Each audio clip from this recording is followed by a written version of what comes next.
Cool. Sir mass defect वाले question में दिक्कत आती है, कराएंगे बेटा। Okay sir. क्या बोल रहे हो बेटा? नहीं सर, ओके सर बोला।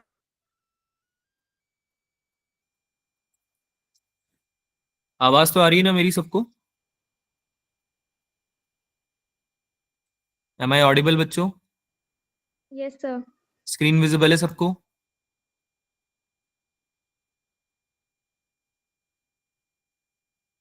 स्क्रीन विजिबल है? चालू करें? Yes sir. इसमें डेट चेंज कर लेना। 30।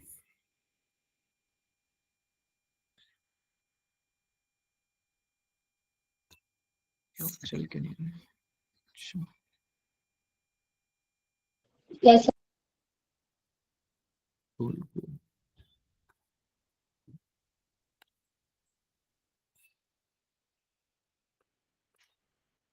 वेट।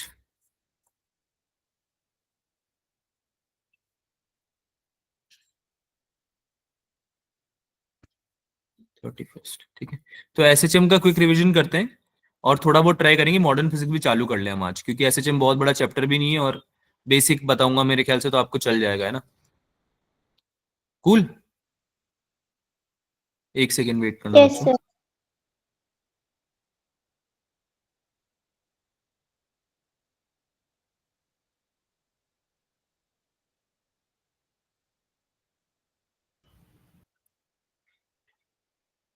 चलो भाई, लेट्स बिगिन। तो सिंपल हार्मोनिक मोशन समझने के लिए सबसे पहले समझते हैं पीरियोडिक मोशन क्या होता है। क्या होता है पीरियोडिक मोशन? पीरियोडिक मोशन क्या होता है भाई? It is the motion that repeat itself, ठीक है, after a fix interval of time. ठीक है। पीरियोडिक मोशन का सबसे बड़ा एग्जांपल क्या है? कौन बताएगा?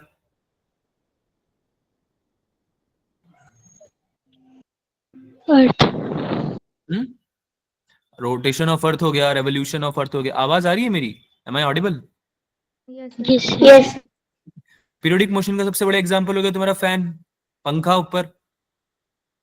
हाँ, आवाज आ यस रही सर। है ना? ऊपर पंखा सर चलता है, नीचे बाउंसिंग बॉल लोग भी पड़ते हो हैं। सकता है। क्या बोल रहे हो? Bouncing ball. आपको आपकी आवाज नहीं आ रही बेटा, एक बार फिर से बोलो। Bouncing ball. हाँ, बाउंसिंग बॉल भी हो सकता है, ठीक है। कोई भी मोशन बेसिकली जो रिपीट कर रहा है खुद को after fixed interval interval of time. अब ये फिक्स होना जरूरी है, वरना पीरियड में पता कैसे चलेगा? ये समझ में आ रही है? टाइम पीरियड होगा, जैसे कि मान लो हर 2 सेकंड में आपका जो फैन है, आपने कोई पोजीशन डिसाइड कर ली उसकी फैन फिन्स की, उसकी ये जो ब्लेड्स होती हैं उसकी। तो मान लो कोई एक्सिस है, उस एक्सिस को ये वाला पर्टिकुलर आपका जो ब्लेड है वो क्रॉस करता है हर 1 सेकंड में, ठीक है। अगर ये 1 सेकंड में क्रॉस नहीं करेगा तो इसका जो पीरियड है वो हमें पता नहीं चलेगा, ठीक है। समझ में आ रही सबको बात? ये बात तो फिक्स इंटरवल ऑफ टाइम में यस रिपीटेशन सर। होना चाहिए मोशन का, ठीक है। तो अगर रिपीट हो रहा है कोई भी मोशन, वो पीरियोडिक मोशन में आएगा। लेकिन सबसे बड़ा सवाल, क्या हर एक पीरियोडिक मोशन एसएचएम होता है? No sir.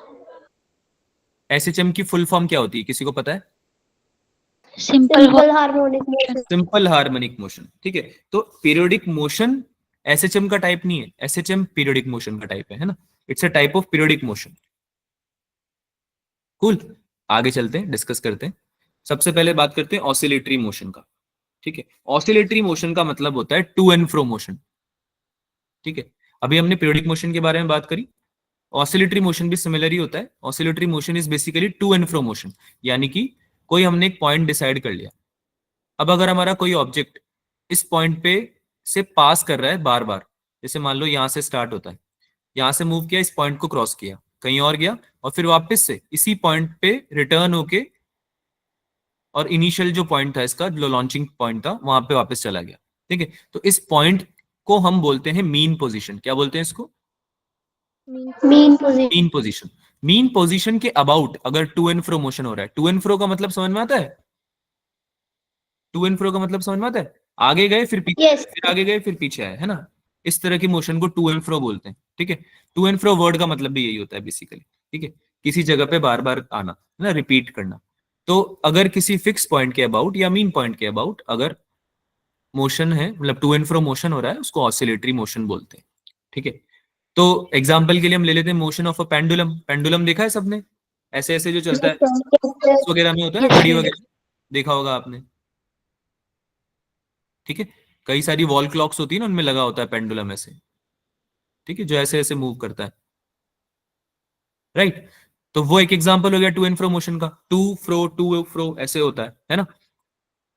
Second, to and fro motion of a ball, ठीक है, which is rolling on a wedge में बी, ठीक है, कोई बॉल हो गई या कोई स्फेरिकल ऑब्जेक्ट हो गया जो किसी वेज पे रोल कर रहा है, तो वो भी तो टू एंड फ्रो करेगा। मीन पोजीशन क्या हो जाएगी इसमें, जो सेंटर पोजीशन है, मिनिमम sir. पोटेंशियल, है ना, जिससे पोटेंशियल एनर्जी मिनिमम होगी, ठीक है, वो उसका मीन पॉइंट हो जाएगा।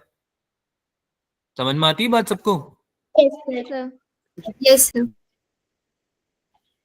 चलो, तो simple harmonic motion, basically simple harmonic motion oscillatory motion का एक टाइप आप बोल सकते हो, या पीरियोडिक मोशन का आप टाइप बोल सकते हो। जो डिफरेंस होता है सिंपल हार्मोनिक मोशन और पीरियोडिक मोशन में, कि सिंपल हार्मोनिक मोशन जो है वो एक फिक्स पॉइंट के अबाउट रोटेट कर रहा है due to restoring force, and the distance is a small distance. क्या बोला मैंने? पीरियोडिक मोशन तो आपके रोटेशन ऑफ अर्थ का भी है, अर्थ जो रोटेट कर रही है वो भी एक पीरियोडिक मोशन है, राइट, बट वो एसएचएम नहीं है, Yes, sir. एसएचएम नहीं है। अगर डिस्टेंस जो है ना, मीन पोजीशन से जो डिस्टेंस है जिस पे आपका रिपीट हो रहा है मोशन, वो अगर छोटा डिस्टेंस है, then it can be called as, क्या बोल सकते हैं उसको? Simple harmonic. Simple harmonic motion. समझ में आई बात सबको? Yes, sir. ठीक है, Yes, sir. तो सारे simple harmonic motion periodic motion होंगे, बट सारे periodic motion simple harmonic motion नहीं होंगे, राइट? Yes, sir. ठीक है, तो सिंपल हार्मोनिक मोशन बेसिकली वो होता है जिसमें जो रीस्टोरिंग फोर्स होता है, भाई रीस्टोरिंग फोर्स होगा ना इसमें, कुछ ये बॉल यहाँ पे गई है एक्सट्रीम पे, तो कोई ना कोई ऐसा फोर्स होगा ना जो इसको रीस्टोर कर रहा है, वापस इधर बुला रहा है जहां से ये पहले पास हुई थी, है ना। तो जो रीस्टोरिंग फोर्स होता है आपका सिंपल हार्मोनिक मोशन में, वो डायरेक्टली प्रोपोर्शनल होना चाहिए किसके? डिस्प्लेसमेंट के इक्विलिब्रियम पोजीशन से, है ना। ये डायरेक्टली प्रोपोर्शनल होना चाहिए displacement from mean position.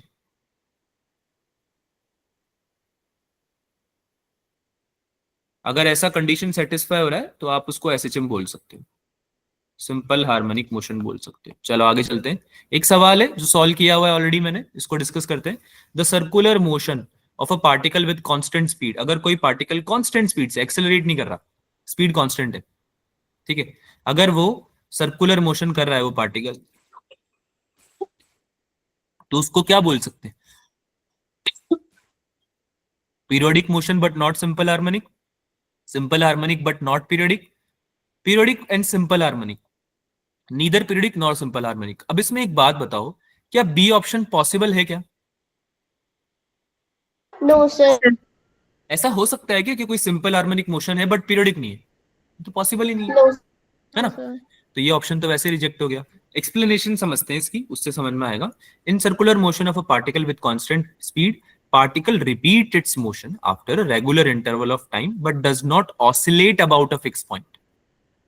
So motion of particle is periodic but not simple harmonic. Oscillation जरूरी है, ठीक है, ऑसिलेशन जरूरी है। अगर ऑसिलेट नहीं कर रहा है किसी पॉइंट के अबाउट, तो वो पीरियोडिक मोशन होगा लेकिन सिंपल हार्मोनिक मोशन नहीं होगा। क्या ये बात समझ में आई सबको? तो Yes, sir. एक और कंडीशन, हम एक कंडीशंस पढ़ रहे हैं हम एसएचएम की, ठीक है। एसएचएम पढ़ने से पहले उसकी कंडीशंस पढ़ रहे हैं कि एसएचएम डिफाइन कैसे होगा, ठीक है। तो ये वाला जो एक्सप्लेनेशन है इसको आप एज अ डेफिनेशन याद रखेंगे, ठीक है। कि सर्कुलर मोशन एक एग्जांपल लिया हमने जिसमें कि रिपीट तो हो रहा है मोशन, तो वो पीरियोडिक मोशन तो है, बट एक पॉइंट के अबाउट ऑसिलेट नहीं हो रहा है। अगर ये पार्टिकल, जैसे मान लो ये यहाँ पे है, अब ये पार्टिकल मान लो इस पोजीशन के अबाउट ऊपर जाता पहले, फिर वापस नीचे आता, फिर ऊपर जाता, फिर नीचे आता, अगर ये ऐसे मोशन कर रहा होता तो क्या एसएचएम बोल सकते थे क्या उसको? Yes, sir. ठीक है, एक फिक्स पॉइंट के अबाउट ऑसिलेशंस होने जरूरी हैं। ठीक है, तो वो एसएचएम हो पाएगा। और डिस्प्लेसमेंट जो है वो भी छोटा होना चाहिए और डायरेक्टली प्रोपोर्शनल होना चाहिए फोर्स के, रिस्टोरिंग फोर्स के। ठीक है, चलो भाई, तो एसएचएम को डिफाइन कर लेते हैं इस तरह से। It is a special case of oscillatory motion in which acceleration is always directed towards the mean position and it is proportional to displacement from mean position। ठीक है, एक्सेलरेशन या रिस्टोरिंग फोर्स आपका डायरेक्टली प्रोपोर्शनल होना चाहिए आपके displacement के, और हमेशा मीन पोजीशन की तरफ डायरेक्ट होना चाहिए। इसका क्या मतलब होता है, कोई बता सकता है, कोई एक्सप्लेन कर सकता है? फर्स्ट लाइन का क्या मतलब होगा कि ये मीन पोजीशन की तरफ डायरेक्ट होना चाहिए?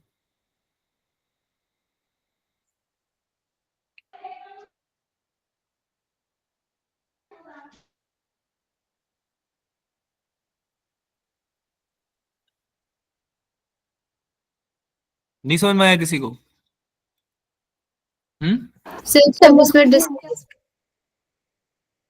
आवाज आ रही है क्या मेरी बच्चों? Yes sir. Yes sir. देखो, जैसे तुमने यहां से एक बॉल रोल करी, एक वेज बना दिया तुमने ऐसा, जिसमें कुछ तुमने वैली रखी है, डिप्रेशन रखा है नीचे, और तुमने उसको कुछ हाइट दे दी है एजेस पे। ठीक है, अब तुमने इस बॉल को रोल करना स्टार्ट किया, ऊपर से ऐसे ड्रॉप कर दिया, तो ये ऑब्वियस सी बात है नीचे रोल होगी। Yes sir. mg sin theta लग रहा होगा ना इसमें, mg sin थीटा की Yes. वजह से नीचे रोल हो जाएगी। अब जब ये रोल होगी तो ये जो मीन पोजीशन है इसकी, जो मीन पोजीशन है, इससे पास होगा ऑब्वियसली और ऊपर जाएगा। Yes sir. Yes sir. जब ये ऊपर जाएगा तो फिर से mg sin थीटा इस डायरेक्शन में लगेगा, Yes sir. इससे नीचे लेके आएगा। तो बेसिकली जो फोर्स है, जो एक्सेलरेशन है, वो डायरेक्टेड किसकी तरफ है? मीन पोजीशन की तरफ ही तो डायरेक्टेड है बेटा। कहाँ जाना चाह रहा है वो? हमेशा मीन पोजीशन की तरफ जाना चाह रहा है। लेकिन सिंस उसमें काइनेटिक एनर्जी स्टोर हो जाती, काइनेटिक एनर्जी आ जाती है, स्टोर नहीं, काइनेटिक एनर्जी आ जाती है, इस वजह से वो मीन पोजीशन पर रुकता नहीं है। क्या ये बात समझ में आ रही है सबको? Yes sir. Yes sir. Kinetic energy आ जाती है, वो मीन पोजीशन पे रुकता नहीं है, वो फिर से चला जाता है। ठीक है, अब इसको रोक कौन सकता है? दिमाग लगाओ। Potential. पोटेंशियल एनर्जी क्यों रोकेगी इसको बेटा? एनर्जी तो कंजर्व रहेगी ना, मैकेनिकल एनर्जी तो। Yes sir. समझ में आई बात? अगर पोटेंशियल जीरो हुई तो काइनेटिक मैक्सिमम हो जाएगी, काइनेटिक जीरो हुई तो पोटेंशियल मैक्सिमम हो जाएगी। पोटेंशियल मैक्सिमम कहाँ हो सकती है? जब वो एक्सट्रीम पोजीशन पे चला जाए, एमजीएच हो जाएगी पूरी, जितनी भी हाइट होगी। Yes sir. जैसे ही इसमें पोटेंशियल एनर्जी आई, वो क्या क्या होना चालू हो गया? काइनेटिक एनर्जी की तरफ कन्वर्ट होना चालू होगा, क्योंकि हमने एक चीज पढ़ी थी, याद करो, कोई भी बॉडी अपनी पोटेंशियल एनर्जी को मिनिमम करना चाहती है इस दुनिया में, Yes sir. है ना? The least will be the potential energy, the more stable would be the object, है ना, और एनी बॉडी, राइट? तो जैसे पोटेंशियल एनर्जी मिनिमम होगी, वो काइनेटिक एनर्जी में कन्वर्ट होना चाह रही होगी, वो नीचे आएगी फिर से। फिर काइनेटिक एनर्जी मैक्सिमम हो जाएगी, फिर उसको मोशन मिल जाएगा, फिर ऊपर चली जाएगी, फिर वही कहानी रिपीट। तो मैकेनिकल एनर्जी तो कंजर्व्ड है, मैकेनिकल एनर्जी जब तक कंजर्व्ड रहेगी तब तक मूव करता रहेगा बॉल। तो मैकेनिकल एनर्जी का कंजर्वेशन तोड़ना पड़ेगा पहले। तो कैसे तोड़ते थे मैकेनिकल एनर्जी कंजर्व? कब नहीं कर पाते थे हम, याद करो यार। इतने इंटेलिजेंट बच्चे बैठे हैं मेरी क्लास में, सब लोग, तुम लोग पढ़ के इतना बिल्कुल ऐसे हो गए हो स्मार्ट, आंसर करो बेटा। सर एक्सटर्नल फोर्स लगाएंगे। एक्सटर्नल फोर्स लगा सकते हो बिल्कुल, पर अगर एक्सटर्नल फोर्स नहीं लगाऊं तो? एक्सटर्नल फोर्स तो लगा ही सकते ना बेटा, तो बहुत ऑब्वियस सी बात है। बॉल रोल कर रही है, तुमने पकड़ लिया बॉल को, एक्सटर्नल फोर्स लगा external force. Yes sir. Yes sir. बाहर से पकड़ लिया या कुछ ऐसे बैट वैट लगा दिया, कुछ ऐसे बुक लगा दी बीच में, तो रुकी जाएगी, वो तो ऑब्वियस सी बात है ना? लेकिन अगर एक्सटर्नल फोर्स नहीं लगाऊं मैं, तो फिर कैसे रोकूंगा?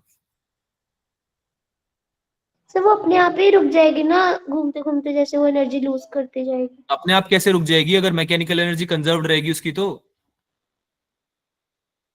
वो भाई समझो ना, lose- पोटेंशियल एनर्जी मैक्सिमम हुई तो वो खुद को मिनिमम करने के लिए मूव करेगी तो उसमें काइनेटिक एनर्जी आ जाएगी, काइनेटिक एनर्जी आ जाएगी तो काइनेटिक एनर्जी उसको रुकने नहीं देगी। काइनेटिक एनर्जी का मतलब ही होता है ना? काइनेटिक एनर्जी है मतलब मोशन में ऑब्जेक्ट। किसी के दिमाग में नहीं आ रहा है कुछ? सर फिर इसको काइनेटिक और पोटेंशियल को हाँ? तो इक्वल करना पड़ेगा ना क्या करना पड़ेगा? सर? काइनेटिक और पोटेंशियल एनर्जी को इक्वल करना पड़ेगा। काइनेटिक और पोटेंशियल को इक्वल करना पड़ेगा। Yes sir. Kinetic and potential भी इक्वल होगा बेटा, कोई ना कोई पॉइंट ऐसा आएगा जहां पे काइनेटिक एंड पोटेंशियल भी इक्वल हो सकती है, लेकिन उससे हमारा आंसर थोड़ी आ रहा है। सर फिर मुस्कान, वर्क डन 0। Work done 0? क्या वर्क डन 0? किसका वर्क डन 0? मैकेनिकल एनर्जी का। मैकेनिकल एनर्जी का वर्क डन बेटा। Work done by conservative forces 0 कैसे हो सकता है? यहाँ पे ग्रेविटी तो लग रही है ना हमेशा उसके ऊपर, यस सर। तो फिर 0 कैसे हो जाएगा? यार एक सिंपल सा आंसर है इसका, सिंपल वर्ड आंसर है इसका, वो तुम्हारे दिमाग में कैसे नहीं आ रहा? मुझे समझ में नहीं आ रही। Muskan Kumari, sir restoring. What would be the answer? अगर ऐसे करोगे ना मैं जल्दी जल्दी पढ़ा दूंगा, कंप्लीट ही कर दूंगा पूरा थ्योरी, फिर मैं समझाने के उसमें न्यू मूड में।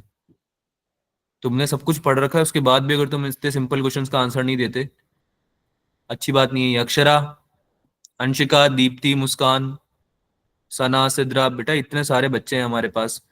तमन, ऋतिक, काजल, डिम्पल, किसी को नहीं आ रहा है? रिस्टोरिंग फोर्स लगेगी। रिस्टोरिंग फोर्स की वजह से ही तो आ रहा है वापस मीन पोजीशन पे। तो वहीं पे तो लाना है ना। मीन पोजीशन से पास कर रहा है बेटा, मीन पोजीशन पे रोकना है हमें। वेव्स, अच्छा ये तो पुराना आंसर कर रही है कुछ। अरे यार, फ्रिक्शन लगेगा ना इसमें, फ्रिक्शन। तो बोला था मैंने फ्रिक्शन। मैंने नहीं सुना, दोबारा रिपीट करते, मैं मेरे को सुनाई नहीं दिया। बेटा मैकेनिकल एनर्जी कंजर्व्ड रहती है अगर फ्रिक्शन और एक्सटर्नल फोर्स नहीं लगते हैं तो। सही बात है। Yes sir. पढ़ाया था मैंने, ये नॉन कंजर्वेटिव फोर्सेस नहीं लगेंगे, उनकी वजह से वर्क डन 0 हो जाएगा, तो मैकेनिकल एनर्जी कंजर्व्ड रहेगी। मैकेनिकल एनर्जी का कंजर्वेशन ब्रेक कैसे कर सकते हैं? नॉन कंजर्वेटिव फोर्सेस के द्वारा वर्क करा के, है ना। और yes non sir. Conservative force में सबसे कॉमन एग्जांपल क्या है हमारे लिए? फ्रिक्शन। फ्रिक्शन होगा अगर फ्लोर पे तो रुकने लगेगा ना ball. Yes, sir. Yes sir. तो फ्रिक्शन जब तक नहीं आता, स्मूथ सरफेस जब तक रहेगा तब तक मूव करता रहेगा। अरे यस पेंडुलम सर। भी अगर चलता है तो उसमें वो रुकता कब है? अगर मान लो पेंडुलम चल रहा है ऐसे, पेंडुलम, सिंपल पेंडुलम जिसमें कोई मशीन मशीन कुछ नहीं लगा रखी तुमने, घड़ी वड़ी से कुछ भी नहीं लगा रखा, ऐसे ही चल रहा है वो, तुमने लटका दिया बस किसी थ्रेड से लटका दिया, एक कील होती है ना, कील, नेल, उस पर लटका दिया Yes, किसी sir. थ्रेड से एक बॉल, और उसको ऐसे छोड़ दिया। कोई नहीं रोक सकता उसको जब तक कि फ्रिक्शन नहीं लगेगा। और फ्रिक्शन कौन सा होता है? Air friction. एयर फ्रिक्शन रोकता है ना उसको फिर यस एक टाइम यस। के बाद। कॉन्सेप्ट क्लियर हुए थोड़े? Yes Yes, sir. सर। काफी इंपॉर्टेंट कॉन्सेप्ट्स हैं ये सारे, इनको थोड़ा दिमाग लगा के सोचा करो, और फिर काफी सारे क्वेश्चंस में हेल्प करेंगे। आप जो बोलते हो ना क्वेश्चन इंटरप्रेट नहीं होते सर, क्वेश्चन पढ़ के लैंग्वेज समझ में नहीं आती, कितना ही पढ़ लें सर, सवाल न्यूमेरिकल्स में फंस जाते हैं कई बार। तो बेटा ये धीरे धीरे जब हम दिमाग अपना ऐसा बना लेते हैं ना उस लाइक कि हमारा दिमाग सोचने लगे, कॉन्सेप्ट्स को यूज करना सीख जाए हम न्यूमेरिकल्स में, तो होने लगते हैं न्यूमेरिकल सॉल्व। ठीक है, चलो भाई आगे चलते हैं। Acceleration would be directly proportional to displacement, ये समझ में आता है सबको? Yes sir. Yes, sir. So acceleration को x से रिलेट करने के लिए इस प्रोपोर्शनलिटी कांस्टेंट को हटाना पड़ेगा, और हटाने के लिए हम यूज करते हैं हमारी ओमेगा को। ठीक है, सो एक्सेलरेशन होता है experimental obviously minus omega square x times. ठीक है, और ये कंडीशन भी होती है एसएचएम की, तो कोई कंडीशन ऑफ एसएचएम पूछ ले तो उसको ये बताना है। ठीक है भाई, आगे चलते यस हैं। सर।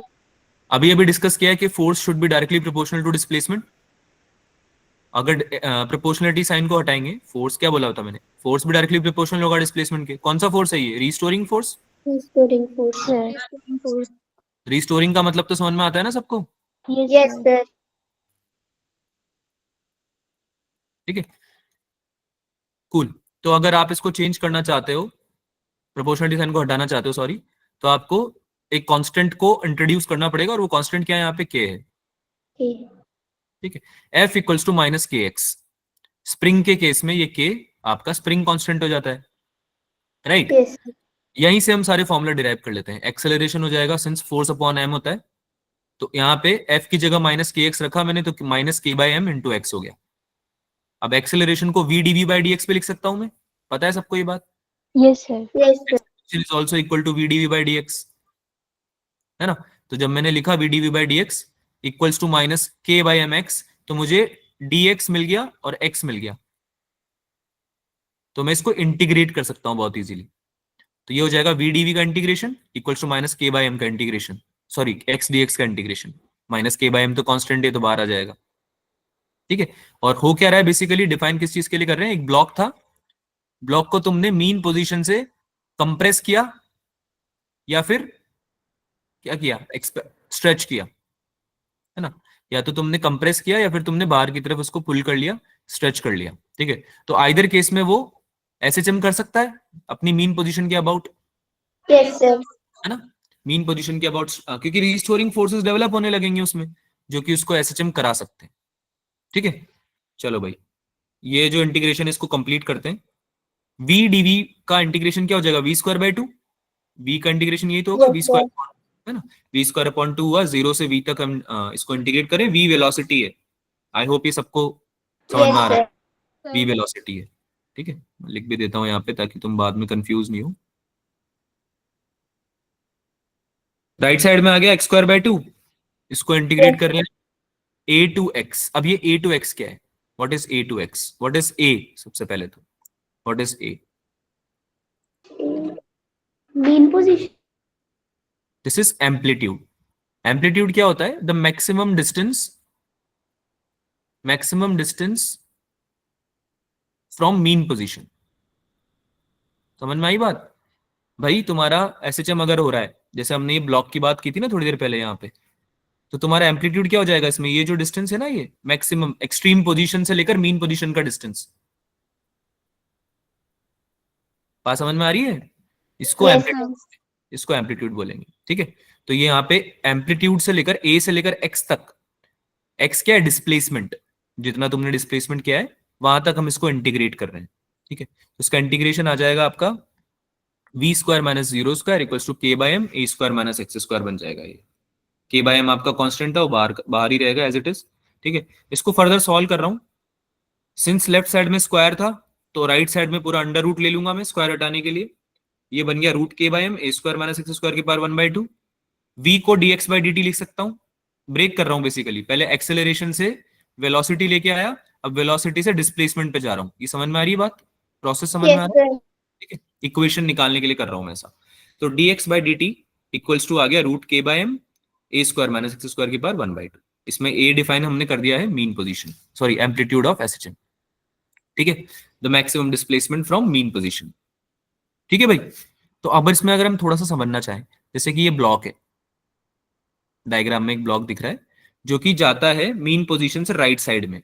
अब ये पॉजिटिव एक्सट्रीमिटी होगी इसकी, ऐसे समझ लो कि पॉजिटिव, अगर पॉजिटिव एक्स एक्सिस मान रहे हो तुम इसको राइट साइड को, तो ये एक पोजीशन तक गया जहां पे इसकी वेलोसिटी 0 हो गई होगी, आगे और नहीं जा सकता, तो अब इसको फिर से आना पड़ेगा, रिस्टोरिंग फोर्स इसको पीछे खींच लेगा वापस से, ऐसा समझ लो, ठीक है।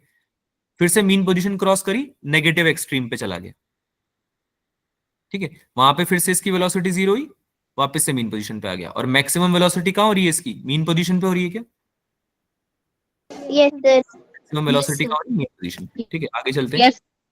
अब देखो ये जो dx बाई dt का टर्म लिखा था ना हमने, यहां से ही आपको इस बार समझ में आ जाना चाहिए कि सर फिर से इंटीग्रेट करने वाले हैं पक्का, ठीक है। x की जो भी टर्म है राइट साइड में उसको ले गया मैं नीचे, dx के नीचे, और dt को ले गया राइट साइड में, ये समझ में आ रहा है, Yes, sir. ठीक है।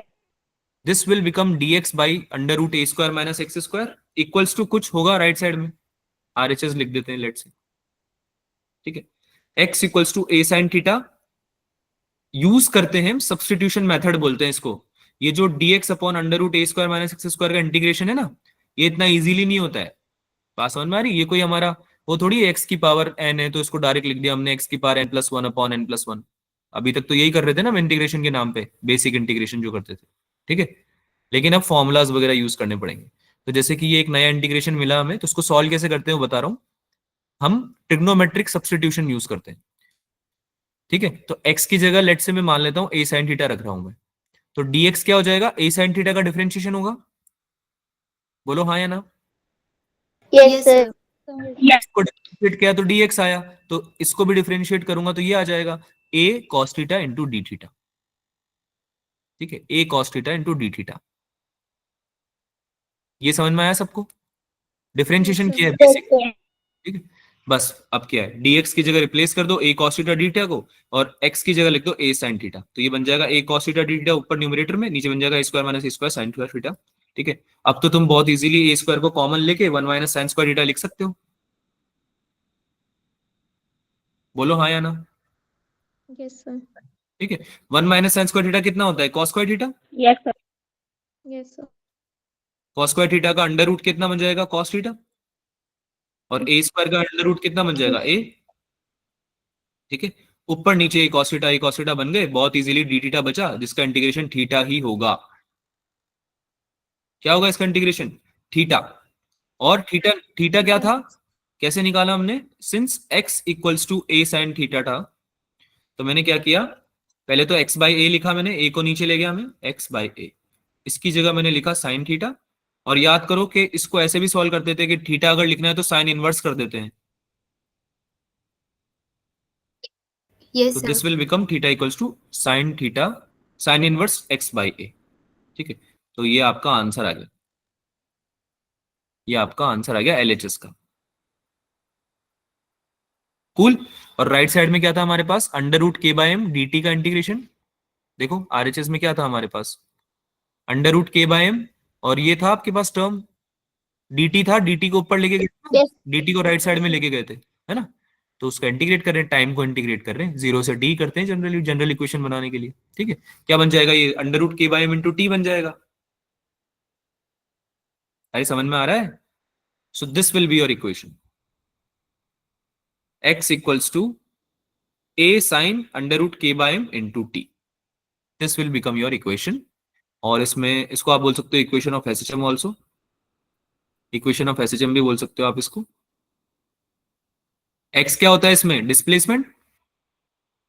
x होता है डिस्प्लेसमेंट, a होता है एम्पलीट्यूड, k होगा आपका कांस्टेंट, जैसे कि अगर स्प्रिंग की बात करें तो स्प्रिंग कांस्टेंट हो जाएगा। ठीक है, m आपको पता ही है क्या होता है, क्या होता है m? मास ऑफ मास होगा ना? बॉम्ब।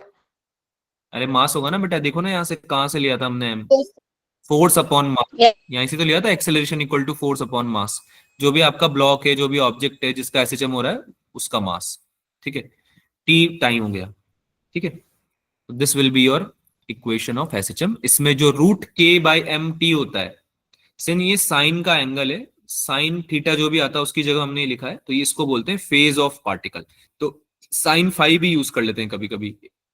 कभी आपने ये इक्वेशन पढ़ी, देखी कभी लाइफ में ऐसी कुछ, पेपर वेपर में देखी होगी, x equal to a sine phi, yes sir. ऐसी कोई इक्वेशन Yes, देखी sir. होगी, है ना। तो ये इक्वेशन एसएचएम की ही होती है, आगे से ध्यान रहेगा। Yes, sir. ठीक है, यस सर। इसमें अंडर रूट के बाई एम टी हो जाता है फेज ऑफ पार्टिकल, तो ये ऐसे याद रख लेना। देखो बेटा, थ्योरेटिकली थोड़ा समझाने का ट्राई कर रहा हूँ उस चैप्टर को मैं, क्योंकि आपने बिल्कुल भी नहीं पढ़ा है ना, तो इट्स बेटर कि हम थोड़ा थ्योरेटिकली ले लें इसको, है ना। सीधे क्वेश्चंस कराऊंगा तो आपको समझ में नहीं आएगा, क्वेश्चन तो आप खुद से भी प्रैक्टिस कर लोगे। ठीक है, मेरे पास दो ऑप्शन थे, या तो मैं इस चैप्टर को बिल्कुल भी नहीं पढ़ा था, या फिर मैं थोड़ी थोड़ी थ्योरी बता देता ताकि आप कुछ तो आपको आइडिया हो जब आप क्वेश्चंस करो। तो मेरे ख्याल से ये सही है, बेटर तरीका है, क्या बोलते हो? थोड़ा सा आइडिया लग जाएगा ना हमें सब चीजों का, क्या क्या यस होता है, सर। राइट। अच्छा, तो इस इक्वेशन को फर्दर सॉल्व करके x बाय ए, यानी a को नीचे लेके हम एक नया इक्वेशन भी बना सकते हैं, x by a equals to sine of under root के बाय एम इंटू टी। ठीक है, अच्छा, इसमें जो टाइम पीरियड होता है, एक और टर्म हम डिफाइन कर सकते हैं, time period, that will be equal to 2 pi under root m by k. ठीक है, 2 pi under root m by k. F होती फ्रीक्वेंसी, जो कि 1 अपॉन टाइम पीरियड के बराबर होती है, ये तो हमें पहले से पता है। ठीक है, फ्रीक्वेंसी होगी क्या इसमें? बेसिकली नंबर ऑफ साइकिल्स पर सेकंड, हर सेकंड में आपका जो पार्टिकल एसएचएम कर रहा है वो कितनी साइकिल्स बना रहा है। ठीक है, वो आपकी होगी फ्रीक्वेंसी, और उसका 1 अपॉन एफ करोगे या, तो आपको मिल जाएगा टाइम पीरियड, मिल जाएगा कितने टाइम पीरियड में बना रहा है, कितने टाइम पीरियड में साइकिल को कंप्लीट कर रहा है। क्या ये समझ में आया बात सबको? Yes, Yes, sir. sir. जैसे यहाँ पे t इक्वल्स टू 0 से चालू हुआ हमारा एसएचएम, ये इधर गया, है ना, एक एक्सट्रीम पे गया होगा, फिर वापस गया मीन पोजीशन पे आया, फिर वापस एक्सट्रीम पे गया होगा, और वापस जब मीन पोजीशन पे रिटर्न कर जाएगा तो एक साइकिल कंप्लीट हो जाएगी। कूल। तो इसमें जितना टाइम लगा वो क्या बोलेंगे उसको? Time period. क्या बोलेंगे बच्चों उसको? Time period. टाइम। ठीक है, अगर टी टाइम लगता है नंबर ऑफ साइकिल कंप्लीट करने में 1, तो 1 सेकंड में 1/t आपकी कंप्लीट होगी साइकिल। ठीक है, ऐसे भी आप इसको देख सकते हो। ठीक है, चलो भाई। अच्छा, ओमेगा एंगुलर फ्रीक्वेंसी होती है क्या? एंगुलर वेलोसिटी होती है, पर जब हम टाइम पीरियड के टर्म्स में बात करते हैं तो एंगुलर फ्रीक्वेंसी भी ओमेगा ही होती है ना। तो ओमेगा की वैल्यू आ जाएगी √k/m, एंगुलर फ्रीक्वेंसी। यानी कि अगर किसी एंगल पे आपका रिपीटेशन हो रहा है मोशन का, तो जो आप फ्रीक्वेंसी डिसाइड करोगे ना, कितनी नंबर ऑफ साइकिल पर सेकंड कितने कवर हो रहे हैं, है ना, किसी एंगल पे, तो वो एंगुलर फ्रीक्वेंसी के थ्रू हम पता कर सकते हैं।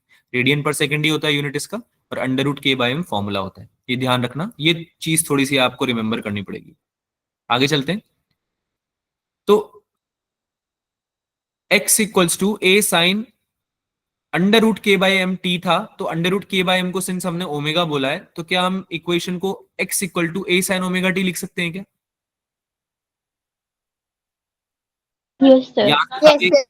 फॉर्मूला सॉर्ट हो जाएंगे। सिंस हम एंगुलर फ्रीक्वेंसी को √k/m लिख रहे हैं,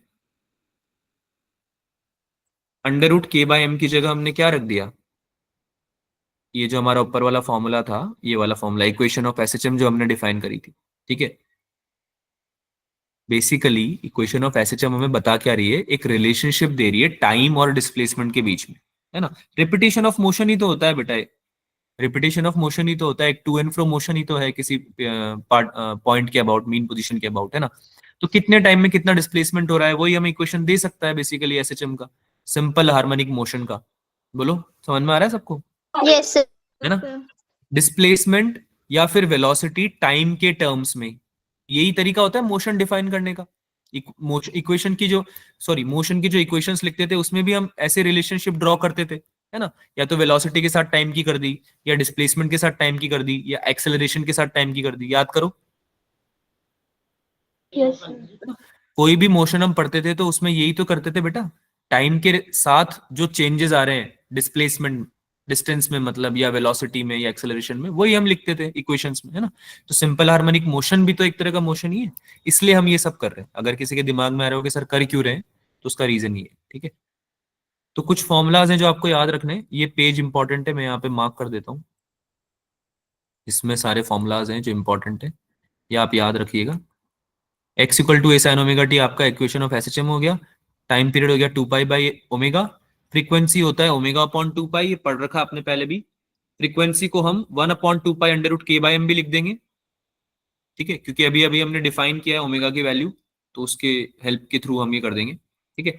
ऑल्सो जब इस इक्वेशन ऑफ एसएचएम को तुम डिफरेंशिएट करोगे, तो तुमको वेलोसिटी भी मिल जाएगी, यानी कि इक्वेशन ऑफ एसएचएम आप वेलोसिटी के टर्म्स में भी निकाल सकते हो। क्या हो जाएगी? v equals to a omega cos omega t, ठीक है भाई। यस अरे बोलो। और इससे हमें पता चलेगा कि वेलोसिटी मैक्सिमम कब होगी इस मोशन में, जब cos ओमेगा t की वैल्यू 1 हो जाए, यस सर। तभी मैक्सिमम हो सकती है। अरे यार, कोई भी यहाँ पे कुछ भी लिखा हुआ है, मान लो यहाँ पे लिखा हुआ है क्या लिखे, क्रिकेट लिखा हुआ है, क्रिकेट कोई गेम है, उसके साथ अगर तुमने मल्टीप्लाई कर रखा है किसी ट्रिग्नोमेट्रिक फंक्शन को, जो कि है साइन या कॉस, जैसे साइन थीटा लिख रखा है, तो इस पूरे टर्म की वैल्यू मैक्सिमम कब हो सकती है? ऑब्वियसली ये डिपेंड तो करेगा इसी क्रिकेट पे, लेकिन ये साइन थीटा पे करेगा ना प्राइमरीली, तो ठीक है। यस अगर मान लो क्रिकेट की वैल्यू फिक्स भी कर दो तो साइन थीटा पे करेगा, तो साइन थीटा की वैल्यू मैक्सिमम कब हो सकती है? जब साइन थीटा की वैल्यू 1 हो जाए। बोलो हाँ या ना। Yes sir. यस। तो साइन थीटा या कॉस थीटा के साथ कोई भी क्वांटिटी अगर मल्टीप्लाइड है, तो तब वो मैक्सिमम तभी दे सकती है रिजल्ट, जब आपका साइन या कॉस 1 हो जाए। तो कॉस ओमेगा टी को 1 कर देते हैं, तो आपका मैक्सिमम स्पीड आ जाएगा a ओमेगा। मैक्सिमम वेलोसिटी कितनी आ जाएगी? a ओमेगा, ठीक है। और ये कहां पे होती है? मीन पोजीशन पे। मीन पोजीशन पे आपका कॉस ओमेगा टी हो जाता है 1, है ना। या फिर आपका फेज, आप बोलो फेज हो जाता है आपका 2π, ठीक है, या 0 भी बोल सकते हो। आगे चलें? यस। ठीक है। ओमेगा को आप ऐसे भी डिफाइन कर सकते हो, it is nothing but the phase increase पर सेकंड। तो क्वेश्चन में कभी कभी ये भी लिखा हो सकता है कि हर सेकंड में इतना फेज इंक्रीज हो रहा है, तो समझ लेना वो एंगुलर फ्रीक्वेंसी की बात हो रही है, ठीक है। हर सेकंड में जितना फेज इंक्रीज हो रहा है, he is talking about basically the angular frequency, ठीक है। तो ये बहुत इंपॉर्टेंट फॉर्मुलाज हैं सारे। t equals to 2π√m/k। अगर आपको थोड़ा सा याद आ रहा हो तो पेपर में भी क्वेश्चन आए थे इन फॉर्मूला पे, जो मॉक टेस्ट वगैरह आपने दिए थे, मॉक टेस्ट में भी आए थे ना क्वेश्चन इन सब फॉर्मूलाज पे, याद आ रहा है? Yes sir. Yes, sir. Basic parameters की बात कर लेते हैं। वैसे तो हमने मोस्टली डिस्कस कर ही लिए हैं सारे, ठीक है। जो हमने टाइम पीरियड की बात करी है, ये एक बेसिक पैरामीटर हो गया, ठीक है। इसके अलावा हमने जो बात करी आपसे ओमेगा की, तो एक बेसिक पैरामीटर हो गया, ठीक है। और क्या हो सकता है बेसिक पैरामीटर? वेलोसिटी हो गई, एंगुलर वेलोसिटी हो गई, है ना। तो ठीक है, ये सब याद रखना है आपको। एनर्जी की बात कर लेते हैं, ठीक है। एनर्जी की हम बात कर लेते हैं। अच्छा, एक्सेलरेशन ओमेगा स्क्वायर एक्स होता है, वो क्लियर है? Yes acceleration sir. Minus omega square x, ठीक है। अच्छा, इसको ऐसे भी लिख सकते हैं, एक्सेलरेशन की मैक्सिमम वैल्यू निकालने के लिए, सिंस हमारा एक्सेलरेशन होता है माइनस ओमेगा स्क्वायर एक्स, बोलो हाँ या ना? Yes, sir. तो मैं लिख रहा हूं, तुम बताना सही लिखा है नहीं लिखा। माइनस ओमेगा स्क्वायर ए साइन ओमेगा टी भी लिख सकता हूं क्या इसको मैं? Yes sir. बेटा एक्स की वैल्यू होती है ना equation of SHM, Yes, sir. ठीक है, Yes, उसको sir. पुट किया है मैंने यहाँ पे। तो अगर मैं तुमसे पूछूं कि मैक्सिमम वैल्यू बता दो, तो बता पाओगे क्या? एक्सेलरेशन की अगर मैं मैक्सिमम वैल्यू निकालना चाहूं तो निकाल पाओगे क्या? सर आपने ओमेगा स्क्वायर नहीं लिखा, ओमेगा लिखा। My bad, thank you. हाँ, अब बताओ। सर जब Max- ओमेगा मैक्सिमम हो, हाँ, जब साइन ओमेगा टी मैक्सिमम होगा वो तब होगी। तो मैक्सिमम वैल्यू कितनी होनी चाहिए? माइनस ओमेगा स्क्वायर ए, नहीं, प्लस का। साइन ओमेगा टी मैक्सिमम तो 1 होता है बेटा, आपने जो बोला वो लिखा मैंने तो। तो फिर वो मिनिमम होगा जब ओमेगा हाँ, साइन। सिंस यहाँ पे माइनस साइन है, आपकी साइन ओमेगा टी की वैल्यू को क्या होना पड़ेगा? मिनिमम। Minimum. -1 होना पड़ेगा। कितना होना पड़ेगा? -1, है ना। -1 पे आपका एक्सेलरेशन मैक्सिमम आ जाएगा, यानी कि कितना हो जाएगा? ओमेगा स्क्वायर ए हो जाएगा क्या? Yes sir. Yes, sir. सबको क्लियर है ये वाली बात? किसी को डाउट तो नहीं है? तो हर जगह सेम चीज भी यूज नहीं कर देना है। ऐसे नहीं कि भाई कुछ नहीं देखा तुमने और सीधे जो याद आ रहा था उसको लिख दिया। थोड़ा सा दिमाग लगा के लिखना है हर चीज को, ठीक है, वरना क्वेश्चन गलत हो जाएंगे। तो मैक्सिमम वैल्यू हो जाएगी ओमेगा स्क्वायर ए, ठीक है भाई। माइनस ओमेगा स्क्वायर ए भी हो सकती है, ठीक है। अच्छा, एक्सेलरेशन इससे पता चला हमें कि स्ट्रेट लाइन तो नहीं बना रहा है। सर वो स्क्वायर की वजह, हाँ, सर स्ट्रेट लाइन इक्वेशन से ये मैच नहीं हो रहा ना। स्ट्रेट लाइन इक्वेशन एक्सेलरेशन और डिस्प्लेसमेंट की बन रही है, एक्सेलरेशन और टाइम की नहीं बनेगी। समझ में आ रहा है? स्ट्रेट लाइन इक्वेशन बनेगी एक्सेलरेशन और डिस्प्लेसमेंट की। जब एक्सेलरेशन और डिस्प्लेसमेंट के बीच में आप इक्वेशन लिखोगे ना, तो आप अगर ग्राफ समझो इसका, वैल्यूज पुट करके बना के देखना। जो आप वैल्यूज पुट करके बनाओगे ना इसकी इक्वेशन, तो ये कुछ ऐसी बनेगी, एक स्ट्रेट लाइन की इक्वेशन। इसमें स्ट्रेट लाइन बनाना मुश्किल है, ठीक है, ऐसी बनेगी, ठीक है। और जब एक्सेलरेशन की बनाओगे ना टाइम के साथ में, तो स्ट्रेट लाइन नहीं बनेगी बेटा।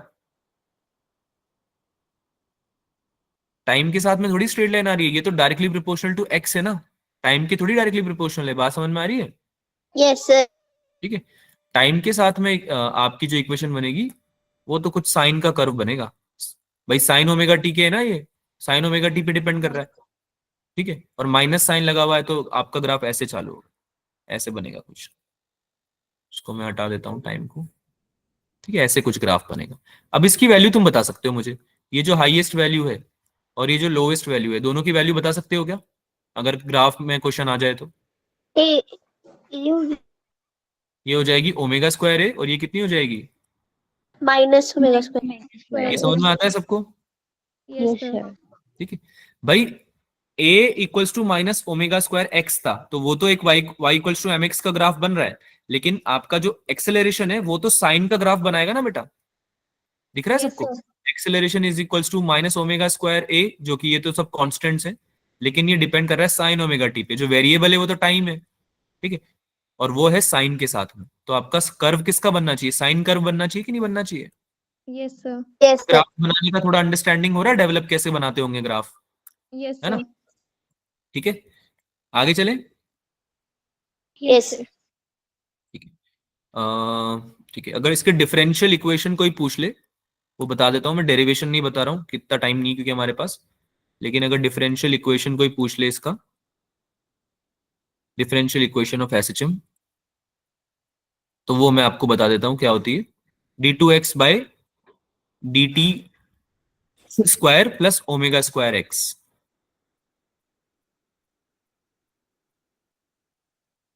Equals to 0। बेसिकली डिफरेंशिएट करके है ये हमारे इक्वेशन ऑफ एसएचएम को।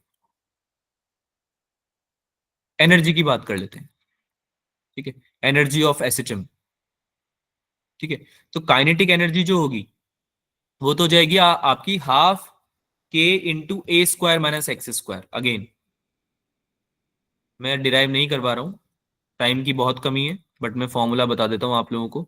हाफ के ए स्क्वायर माइनस एक्स स्क्वायर, ये सारे टर्म्स आप जानते हो ऑलरेडी, अभी डिस्कस कर चुके हैं हम ऊपर। पोटेंशियल एनर्जी हो जाएगी हाफ के एक्स स्क्वायर, और टोटल एनर्जी जिसपे क्वेश्चन आता है टोटल एनर्जी, वो हो जाएगी हाफ के ए स्क्वायर, हाफ इंटू के इंटू ए स्क्वायर। इस पे क्वेश्चन आ सकते हैं। ठीक है सर, भाई? हाँ जी, इसमें जो K है वो स्प्रिंग कांस्टेंट है। हाँ जी, कांस्टेंट, कांस्टेंट ऑफ एसएचएम बोला करो। ठीक है, बाकी आप स्प्रिंग कांस्टेंट बोल सकते हो, जनरली हम जैसे स्प्रिंग की ही बात करते हैं। ठीक है, लेकिन अगर स्प्रिंग नहीं है तो फिर आप उसको कांस्टेंट बोलो, एसएचएम का कांस्टेंट। ठीक है, ओके सर। अच्छा, kinetic energy oscillates with double the frequency of oscillation, ये याद रखना। जो काइनेटिक एनर्जी है ना, वो जो फ्रीक्वेंसी ऑफ ऑसिलेशन है उसका उससे डबल फ्रीक्वेंसी से ऑसिलेट करती है। ठीक है, जब हम ग्राफ बनाएंगे, हालांकि इस पे क्वेश्चन नहीं आएगा तो इतना कोई परेशान होने की जरूरत नहीं है। अच्छा, फेज समझ में आ गया सबको? फेज क्या होता है? Yes sir. Omega T, sine omega T जो लिख रहे थे ना साथ में, ओमेगा टी ही फेज जरूरी नहीं हो, ओमेगा टी के अलावा उसमें कुछ प्लस माइनस भी हो सकता है। ये बात समझ में आती है? Omega T plus pi by 2 हो गया, omega T minus pi by 2 हो गया, ये तुमने इक्वेशंस पढ़ी भी हुई है, ये तुमने इक्वेशंस पढ़ी भी हुई है, तो आपको समझ में आना चाहिए वो। ठीक है, इनिशियल फेज के साथ भी चेंज आ सकता है कुछ। मान लो कोई पार्टिकल ऑलरेडी फेज में होता, भाई आप तो ये अज्यूम कर रहे हो ना कि इनिशियल फेज 0 है, तो अब जितना भी चेंज आएगा वो ओमेगा टी आ जाएगा। अगर ऑलरेडी कोई पाई बाय 2 है किसी का फेज, तो फिर तुम omega T plus pi by 2 तो लिखोगे। ये बात समझ में आती है? Yes sir. Yes sir. पक्का? Yes yes sir.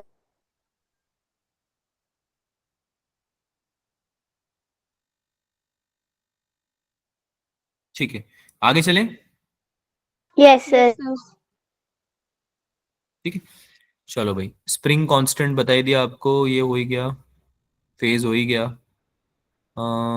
ठीक है, अब तो क्वेश्चंस हैं इसके मेनली तो, और बाकी जो डेरिवेशंस हैं इसके अलावा वो हम फिर क्रैश कोर्स में पढ़ लेंगे, क्योंकि बेसिक जो चाहिए ना चीजें सॉल्व करने के लिए, वो तो तुमने पढ़ ली है सारी ऑलमोस्ट। ठीक है, बाकी आप क्वेश्चन ट्राई करना, अगर नहीं होते हैं तो बताना। ठीक है भाई? Yes sir. चलो, मॉडर्न फिजिक्स स्टार्ट करें। Yes sir. Yes sir. ठीक है, एक क्विक रिवीजन सेटअप है जो मैंने बनाया है, मतलब आप लोगों के लिए निकाला है। मॉडर्न फिजिक्स में क्या पढ़ने वाले हैं वो मैं जल्दी से बता देता हूँ।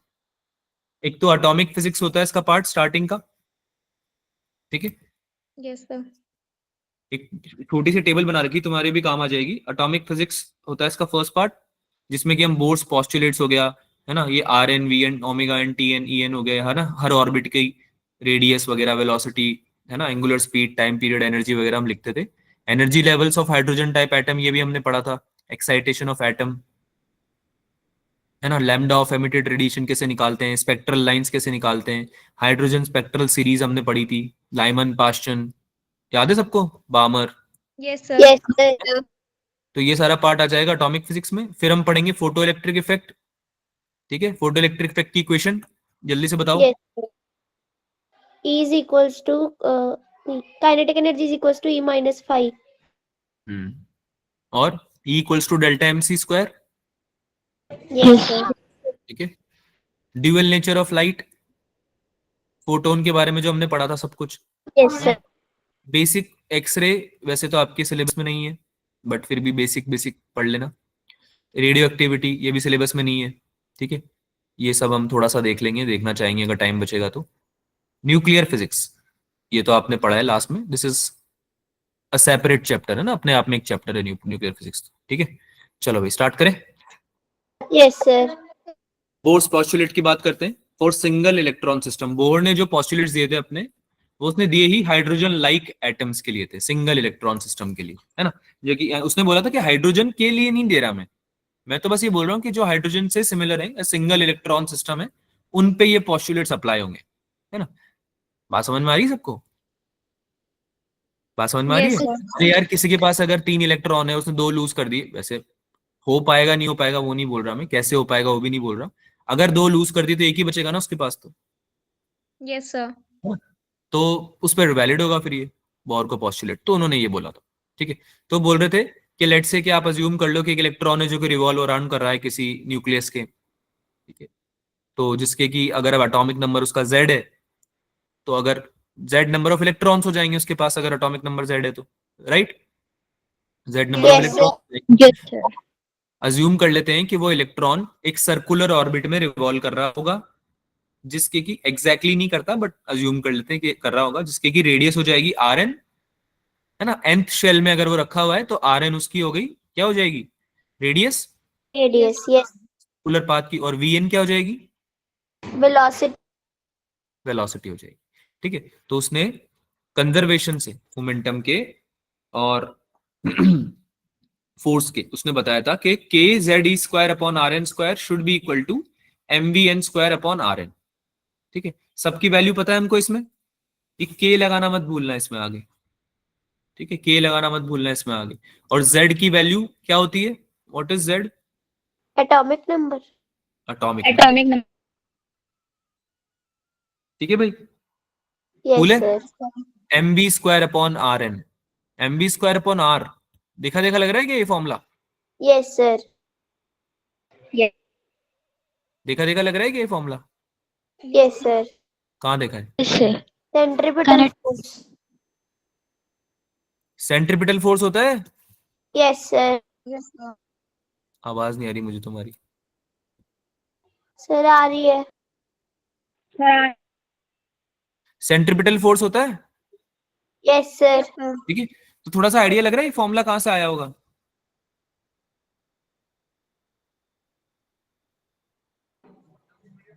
अरे बेटा पोटेंशियल प्लस काइनेटिक एनर्जी लिखी होगी तुमने, एनर्जी कंजर्व करी होगी, तभी तो आएगा ये फॉर्मूला। Yes, sir. ये हमने डेरिवेशन वगैरह करे हुए ना, जब पढ़ा था हमने तब तो आई Yes, गेस sir. करा था, नहीं करा था क्या? किया था. तो तुमने रिवाइज वगैरह बिल्कुल नहीं करे क्या चैप्टर, मतलब जब हमने पढ़े थे उसके बाद आप अभी पढ़ रहे हो क्या पहली बार? No, sir. थोड़ा थोड़ा पढ़ा होगा ना बीच में भी। Yes, sir. Yes, sir. हाँ फिर ठीक है। तो पोटेंशियल एनर्जी कैसे लिखते हैं हम, जैसे पोटेंशियल एनर्जी लिखी हुई है, ये पोटेंशियल एनर्जी क्या होती है किसी चार्ज की, k q one q two upon r होती है, बोलो हाँ Yes, या ना। sir. Yes, sir. ठीक है, अब इसका बता देता हूँ, आगे नहीं बताऊंगा मैं डिटेल में।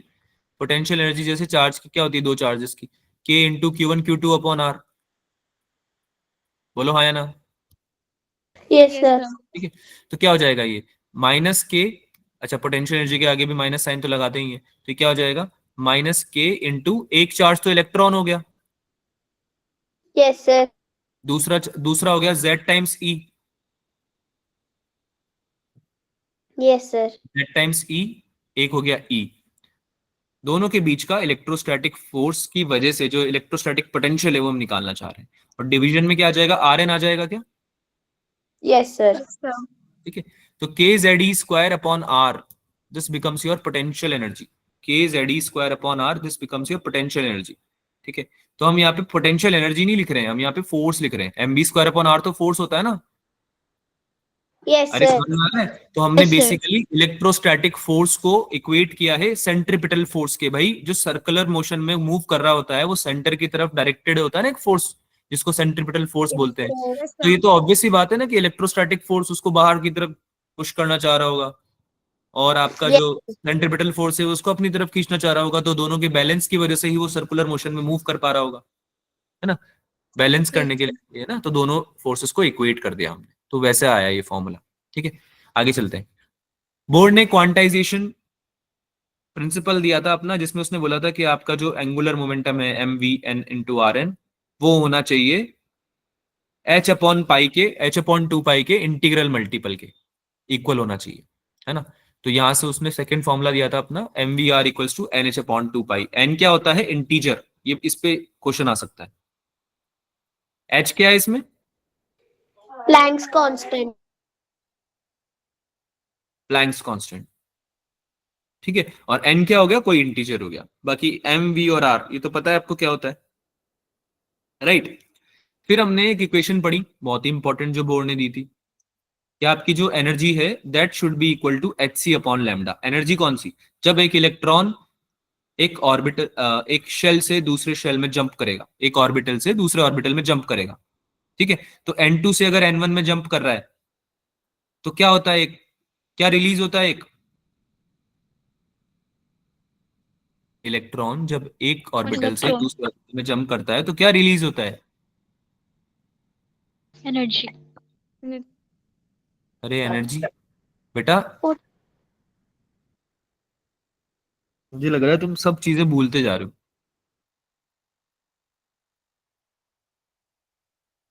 रेडिएशन,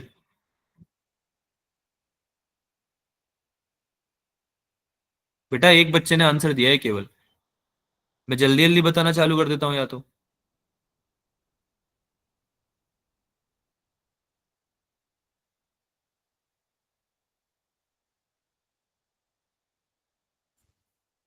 अरे एनर्जी तो रिलीज होती है ना बेटा, yes sir. Yes sir. Yes. Energy तो रिलीज होती है ना, है ना। एनर्जी बोल लो या इलेक्ट्रोमैग्नेटिक रेडिएशन बोल लो, ठीक है, वही तो रिलीज होती है। Yes sir. Yes, sir. कैसे लिखेंगे? अगर कोई एनर्जी एनर्जी रेडिएशन रिलीज भी हो रही है, कोई फोटोन रिलीज हो रहा है लेट से, उसकी उसका जो भाई फोटोन भी तो एनर्जी पैकेट ही होता है, फोटोन भी तो Yes. एनर्जी पैकेट ही होता है। तो लेट से उसका जो वेवलेंथ है, जो रेडिएशन का वेवलेंथ है वो है लैम्डा, राइट।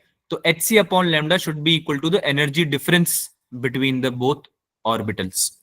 ये उसने बोला था हमें, क्योंकि इट मेक सेंस ऑल्सो। एक एनर्जी से एक एनर्जी लेवल से दूसरे एनर्जी पे जाना है तो उनका डिफरेंस वही आना चाहिए ना, जो रेडिएशन रिलीज हुआ है उसके एनर्जी के बराबर आना चाहिए, है ना। बात समझ में आ रही है? नहीं समझ Yes, में आई? sir. जैसे तुम्हारा वेट पहले 50 kg था और तुमने 40 kg तक कम कर लिया, एक्सरसाइज वगैरह करी होगी तुमने, 40 kg तक कर लिया अपना 50 से, तो कितना लूज हुआ तुम्हारा? 10 kg लूज हुआ। Yes yes sir. तो जो डिफरेंस होगा तुम्हारे वेट में पुराने वाले में और अभी वाले में, वो कितना होगा? जितना रिलीज हो गया उतना ही तो होगा, 10 kg के बराबर। यस समझ में आ रहा सर। है कैसे लिखा है? सर। ठीक है। तो एनर्जी इक्वेशन है बेसिक सी, इसको याद रखनी बहुत इंपॉर्टेंट है। आगे चले। Yes sir. यस कुछ बेसिक फॉर्मूलाज हैं जो मैंने आपके लिए लिखे हुए हैं, it's like a summary table, ठीक है। अगर फॉर्मूला शीट होती है ना, जैसे वो फॉर्मूला शीट की तरह सर। लिखे हैं मैंने सारे। तो इन पे क्वेश्चंस आते हैं, आपको जो याद रखना है वो मैं बता देता हूँ। अब फॉर्मूला हमने ये डिराइव भी करे हुए हैं, आप अपने नोट्स खोल के देखोगे ना तो हमने बकायदा radius of nth orbit, velocity of nth orbit, ये पूरा डिराइव किया हुआ है, ठीक है, अलग अलग थ्योरम्स और प्रिंसिपल्स यूज करते हुए। लेकिन तुम्हें मैंने उस टाइम भी बोला था कि याद नहीं रखने, याद हो भी नहीं पाएंगे ना। रेडियस का फॉर्मूला होता है किसी nth ऑर्बिट का n²h²/4π²kzd²m। याद है मैंने बोला था लास्ट टाइम कि ये याद होगा ही नहीं, है ना। बहुत मुश्किल है ना बेटा, इसको याद करने बैठोगे तो 4 इंपॉर्टेंट फॉर्मूला और दूसरे भूल जाओगे।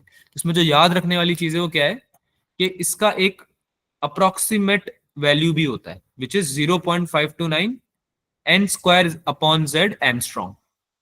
जो रेडियस का वैल्यू है किसी nth ऑर्बिट का, वो ऐसे भी निकाला जा सकता है। क्या ये समझ में आ रही है सबको बात? Yes, sir. ऑल्दो मैंने बताया भी था ये लास्ट टाइम।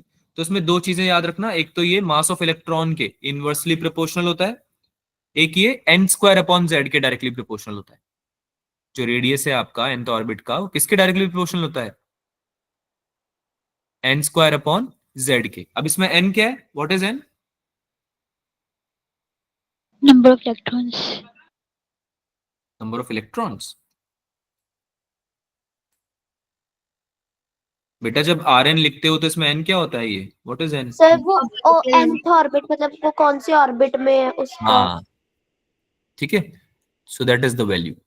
अगर आप सेकंड ऑर्बिट की रेडियस निकाल रहे हो तो n की जगह 2 रखोगे ना, यस सर। ठीक है। चलो वेलोसिटी की भी सेम तरीके से कॉम्प्लिकेटेड सा फॉर्मूला बनता है 2 पाई k z e square upon NH।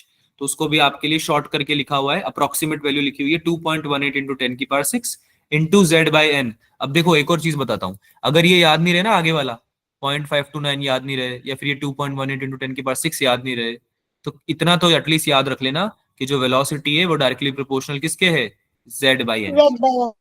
ठीक है, ये याद रह जाएगा सबको, ये Yes. एमस्ट्रॉन्ग में है, ये मीटर पर। Yes sir. ठीक है, तो ये अभी अगर याद रख लोगे ना तो काफी क्वेश्चन सॉल्व हो जाएंगे, इस पे इसके ऊपर जो आएंगे, इसके ऊपर जो क्वेश्चन आएंगे सॉल्व हो जाएंगे। ठीक है, तो देखो मैंने यहाँ पे जैसे लिखा हुआ है ओमेगा एन का फॉर्मूला बनेगा v n upon r n. तो अगेन अगर आप इस वी एन को इस आर एन से डिवाइड करोगे तो पता नहीं कौन सी बड़ी सी इक्वेशन बनेगी, राइट, Yes. Yes, है ना, sir. रियलाइज हो रहा होगा, लेकिन हमें उससे मतलब ही नहीं है। अरे यार ये फॉर्मूला कैसा है तो समझ में आ रहा होगा ना, v equals to r omega होता है, v equals to r omega होता है ना, वहां से आया ये फॉर्मूला। ठीक है, लेकिन हमें याद नहीं रखना, हमें क्या याद रखना है कि ओमेगा जो है वो डायरेक्टली प्रोपोर्शनल है z square upon n cube के। सिमिलरली टाइम पीरियड उसका उल्टा होता है, तो ये n cube upon z square के डायरेक्टली प्रोपोर्शनल हो जाएगा। बोलो हाँ या ना। Yes, sir. Yes. sir. Omega और टाइम पीरियड में क्या रिलेशन होता है, उल्टे होते हैं ना दोनों एक दूसरे के, Yes, इनवर्सली। sir. तो बस उससे याद हो जाएगा, एक याद रखोगे दूसरा अपने आप हो जाएगा, याद रखने की जरूरत ही नहीं है क्योंकि तुम्हें पता है ये बात अच्छे से कि ओमेगा और टाइम पीरियड इनवर्सली प्रोपोर्शनल।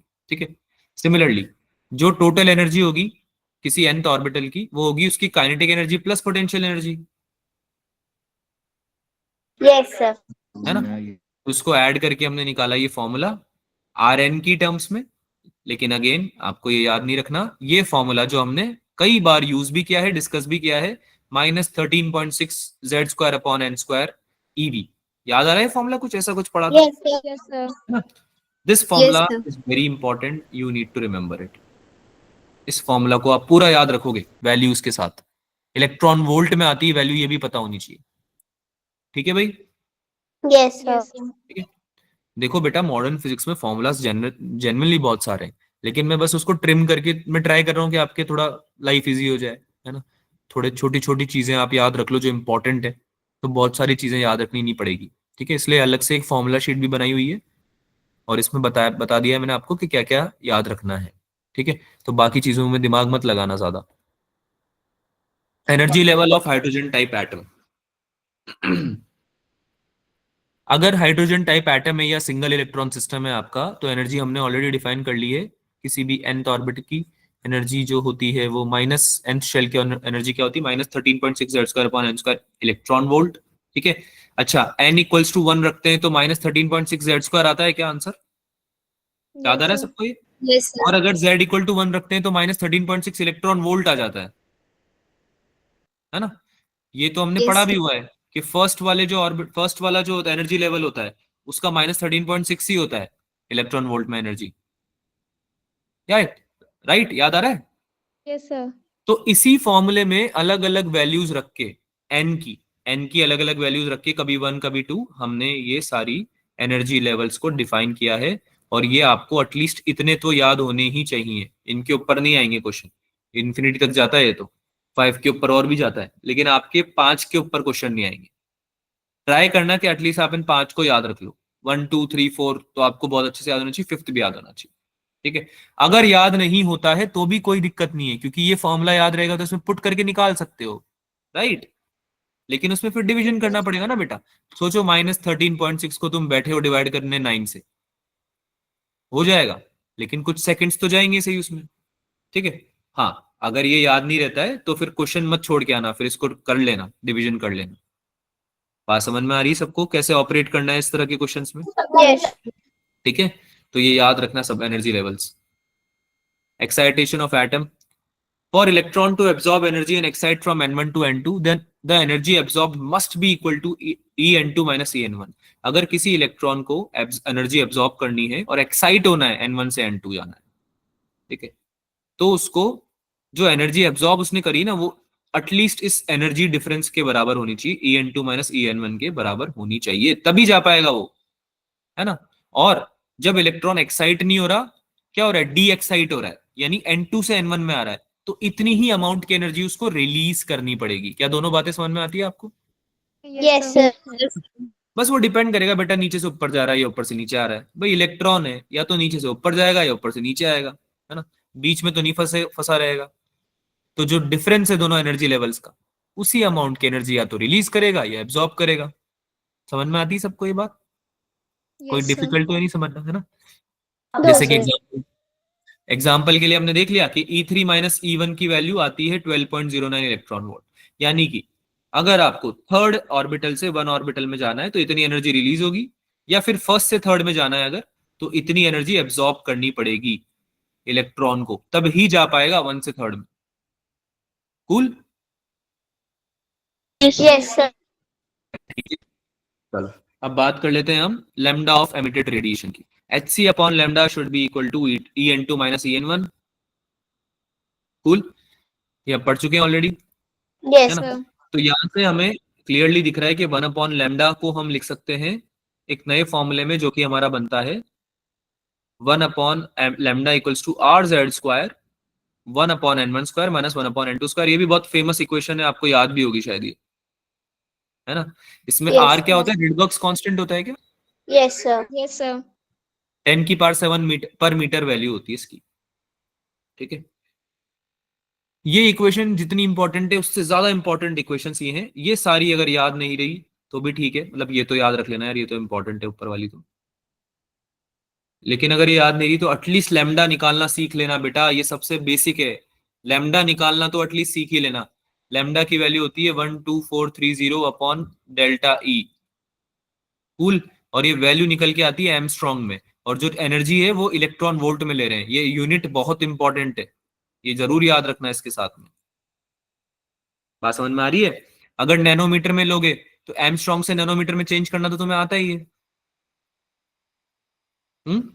अरे एमस्ट्रॉन्ग कितना होता है? 10 की power minus 10। Yes, sir. Yes. और नैनोमीटर कितना होता है? 10 की power ten minus two the power 9। -9। 10 की पावर माइनस 9, तो एक ही तो 10 जीरो का अंतर है, राइट? Yes, sir. तो 1243 अपॉन डेल्टा ई हो गया। डेल्टा ई को भी आप लैम्डा के टर्म्स में सिमिलरली लिख सकते हो, 12430 अपॉन लैम्डा आपका डेल्टा ई हो जाएगा। तो बहुत इंपॉर्टेंट इक्वेशंस है। I know that you already are aware of it. ठीक है, नंबर ऑफ स्पेक्ट्रल लाइंस ये मैंने नहीं पढ़ाया था शायद, तो मैं आपको यहां बता देता हूं। अगर कभी क्वेश्चन आ जाए कि कितनी स्पेक्ट्रल लाइंस हैं, कितनी टोटल स्पेक्ट्रल लाइंस हैं जो स्पेक्ट्रल सीरीज में आ रही हैं जब आपका एक्साइटेशन या डी एक्साइटेशन हो रहा है, तो वो भी आप निकाल सकते हो। Possible number of photon energies emitted due to the excitation of electron from n equals to n2 to n equals to 1। तो ये वैल्यू निकल के आती है nc2। अब ये परम्यूटेशन एंड कॉम्बिनेशन एक टॉपिक होता है मैथ्स में, उसमें पढ़ते हैं हम, पर इसका वैल्यू याद रख लेना अगर ये याद नहीं रहे तो। n इंटू n माइनस 1/2 होता है इसका वैल्यू। इतनी नंबर ऑफ स्पेक्ट्रल लाइंस आपकी रिलीज होंगी, ठीक है, एमिट होंगी, जब आपका इलेक्ट्रॉन डी एक्साइट होगा। बात समझ में आ रही है? Yes, sir. ठीक है, nc2, n equals to n2 से n1। ठीक है भाई, जैसे अगर 2 से 1 में आ रही तो 2c2 हो जाएगा, 3 से 1 में आ रही तो 3c2 हो जाएगा। बात समझ में आ रही है? अच्छा, इससे भी ज्यादा इंपॉर्टेंट जिस पे क्वेश्चन जेन्युइनली आते हैं वो है हाइड्रोजन स्पेक्ट्रल सीरीज। और आई एम वेरी श्योर कि तुम लोगों ने ये पढ़ा होगा एटलीस्ट 2-3 बार, तो इंपॉर्टेंट है काफी, क्योंकि है ना। कौन कौन सी सीरीज होती है भाई? लाइमन, बामर, पाश्चन, ब्रैकेट और पी फंड। किस पे डिपेंड करती है? किस पे डिपेंड करती है सीरीज? डिफाइन कैसे होती है सीरीज? बोलो भाई। आवाज आ रही है मेरी? Am I audible? Yes sir. अरे Yes. कैसे डिफाइन करते हैं इन सीरीज को हम? इस पे डिपेंड करती है ना कि आपका इलेक्ट्रॉन डी एक्साइट होके कौन से एनर्जी लेवल पे आ रहा है फाइनली। हाँ Yes, दिशा sir. बोलो। दिशा कुछ बोलना है आपको? ठीक है, तो लाइमन के केस में क्या होता है भाई? जो भी इलेक्ट्रॉन डी एक्साइट होके किसी भी एनर्जी लेवल से, अगर फर्स्ट एनर्जी लेवल पे आ रहा है n इक्वल्स टू 1 पे आ रहा है ना, 2 से 1 पे आया, चाहे 3 से 1 पे आया, चाहे 4 से 5 से इन्फिनिटी से आया भली, लेकिन अगर 1 पे आ रहा है, फाइनल उसकी पोजीशन 1 है, n इक्वल्स टू 1, तो वो लाइमन सीरीज का पार्ट होते हैं। सिमिलरली बामर में 2 पे आता है, पाशन में 3 पे आता है। तो ये सबको याद रखना है, ठीक है। इसके अलावा जो याद रखने की चीज है वो है इनकी रेंज, ठीक है, कि ये वाली जो सीरीज होती है ये कौन सी रेंज, विजिबल रेंज होती है इनकी, कौन सी रेंज का वेवलेंथ होगा जब डी एक्साइटेशन होगा उस तब एनर्जी रेडिएशन का, जो कि आप देख पाओ, ठीक है। तो जैसे 365 नैनोमीटर से 656 नैनोमीटर के बीच में अगर रेडिएशन का वेवलेंथ रेंज है तो इसका मतलब है कि वो बामर सीरीज का पार्ट है। क्या ये समझ में आती है सबको बात? Yes, sir. Yes, sir. कि which of the following is a part of पाश्चन series, ऐसे करके क्वेश्चन आ सकता है, ठीक है। नाउ एक क्वेश्चन मैं तुमको होमवर्क में दे रहा हूँ, काफी इजी क्वेश्चन है, तुमको इसमें वेवलेंथ ही निकालनी है। डी ब्रॉगली वेवलेंथ दे रखी है पार्टिकल की इतनी, सॉरी डी ब्रॉगली वेवलेंथ तुम्हें निकालनी है। इस पोटेंशियल दे रखा है, एक्सेलरेशन दे रखा है, इसको सॉल्व करके लाना घर से। अगली क्लास में हम क्वेश्चंस डिस्कस करेंगे काफी सारे इसके, आज हमने थ्योरी पढ़ी है तो कल क्वेश्चन डिस्कस करेंगे, ठीक है, और आगे कंटिन्यू करेंगे जो अभी नेक्स्ट टॉपिक है उसको। कूल? किसी को कोई डाउट है Yes, sir. Any doubts? No, sir. No, sir. तो नेक्स्ट क्लास में कंटिन्यू करेंगे मॉडर्न कोई होमवर्क, इफ टाइम मिले आप कर सको तो एसएचएम के क्वेश्चंस प्रैक्टिस कर लेना, सिंस आपने आज पढ़ा है तो थोड़ा सा क्वेश्चन कर लोगे तो अच्छा रहेगा, ठीक है। प्लस मॉडर्न के भी एटॉमिक फिजिक्स वाला जो पार्ट है अभी जो पढ़ा है हमने बोर वाला, उसके क्वेश्चन प्रैक्टिस आप कर लेना, ठीक है। आप डीपीपी से करो चाहे पीवाईक्यू से करो, कोई दिक्कत नहीं है, ठीक है, पीवाईक्यू प्रेफर करना फिर भी।